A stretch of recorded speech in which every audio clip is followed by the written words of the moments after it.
കോടി രൂപ 10 മാസം ഉണ്ടാക്കാൻ വേണ്ടി പോകണം. ഇതിലാരുടെ സ്വഭാവം നമുക്ക് വേണമെന്ന് നോക്കാം. ഓക്കെ, ഇതിലാരുടെ സ്വഭാവമാണ് നമുക്ക് വേണ്ടത്? ഇവനാരാ? CEO. ഇവൻ ഇപ്പോ ഓൾറെഡി നമ്മൾ പഠിപ്പിച്ചൊക്കെ ഇപ്പൊ മൊത്തം ഇത് പറഞ്ഞു മാർക്കറ്റിംഗിൽ വില്ലനാ. ഇപ്പൊ എന്റെ മകനെ തിരുത്തിക്കൊണ്ടിരിക്കുക, അപ്പൊ അതല്ല ഇതാണെന്ന് പറഞ്ഞു. ഓക്കെ, അപ്പോ കഴിഞ്ഞ ദിവസം ഇപ്പോ വയനാട് പോകുമ്പോ ഞാൻ 2 പേരും ഡ്രൈവറായിട്ട് കൊണ്ടുപോകും. ഇവനെ കൊണ്ടുപോയി കഴിഞ്ഞാൽ ഡ്രൈവിങ്ങിന് ഏകദേശം 8 മണിക്കൂർ സമയം എടുക്കും. കാരണം വേറെ ഒന്നുമല്ല, ഇവനാരാ? Think like CEO. ഇവന് എല്ലാ ട്രാഫിക്കുകളും മര്യാദക്ക് നോക്കിയിട്ട് ഓടിക്കും. ആ ട്രാഫിക്കുകൾ നോക്കുന്നു, അധികം ഇടയിൽ കൂടെ കുത്തി കയറ്റൂല. അങ്ങനെ നല്ല ഡ്രൈവറാണ്. പക്ഷെ എന്ത് പറ്റും? ഷോർട്ട് കട്ടുകൾ ഉപയോഗിക്കില്ല. ഇവനാണെങ്കിലോ 6 മണിക്കൂർ കൊണ്ട് കൊണ്ടുവരും. ഇവനെന്താ ചെയ്യാ? എല്ലാ ഷോർട്ട് കട്ടുകളും ഉപയോഗിച്ച് കുത്തി കയറ്റി കൊണ്ടുവരും. പക്ഷെ രണ്ടാളും സൂപ്പർ ഡ്രൈവറാണ്. പക്ഷേ ഇവൻ ചിന്തിച്ച് ഹെൽമെറ്റ് എടുക്കാണ്ട് ബൈക്ക് ഓടിക്കില്ല, സീറ്റ് പരണ്ടാണ്ട് കാർ ഓടിക്കില്ല.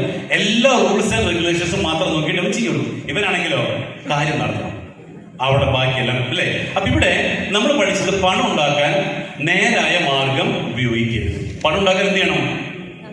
2 കോടി രൂപ 10 മാസം കൊണ്ട് ഉണ്ടാക്കണമെങ്കിൽ അതിന് വളഞ്ഞ വഴി വെച്ചു അല്ലേ. അപ്പൊ ആ വളഞ്ഞ വഴിയിൽ ഇവൻ 8 മണിക്കൂർ കൊണ്ട് എത്തണം, ഇവൻ 6 മണിക്കൂർ ഉപയോഗിക്കണം. അതാണ് ചോദ്യം അല്ലേ.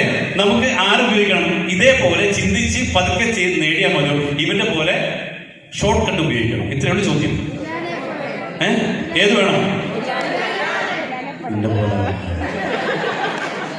ഷോർട്ട് കട്ട് ഉപയോഗിക്കണം അല്ലേ. അപ്പൊ ഇവന്റെ ഷോർട്ട് കട്ട് ഉപയോഗിക്കാം. അപ്പൊ നമുക്ക് എന്ത് ചെയ്യാം? നമുക്ക് 2 മോഡ് ഉപയോഗിക്കാം. ഒന്ന് ഷാന് മോഡും 2 ഗുലാൻ മോഡ്. അപ്പൊ 2 കോഡിനാണ് ഏത് മോഡ് വേണം? ഗുലാൻ മോഡ്. അപ്പൊ നമ്മൾ ഇന്ന് ഒരു പേരിടാണ്. നമ്മൾ ഇന്ന് ഇവിടെ വന്നത് ഏത് മോഡിൽ പോവാനാ? ഏത് മോഡ്? ഏത് മോഡ്? ഏത് മോഡ്? പക്ഷേ ഭാര്യയുമായിട്ട് തല്ല് പിടിക്കുമ്പോൾ ഏത് മോഡ് വേണം? ഷാന് മോഡ്. ക്ലിയർ ആയോ? പൈസ ചെലവാക്കാൻ പോകുമ്പോൾ ഏത് മോഡ് വേണം? ഷാന് മോഡ്. അപ്പൊ നമ്മൾ എന്ത് പഠിച്ചു? പൈസ ചെലവാക്കുമ്പോൾ 3 കാര്യങ്ങൾ ചിന്തിക്കേണ്ടതുണ്ട്. ഷാനു ഏതൊക്കെയായിരുന്നു? പൈസ ചെലവാക്കുമ്പോൾ 3 കാര്യങ്ങൾ ചിന്തിച്ചിരണം പണം ചെലവാക്കാൻ. നീ പഠിപ്പിച്ചതല്ലേ പറഞ്ഞു?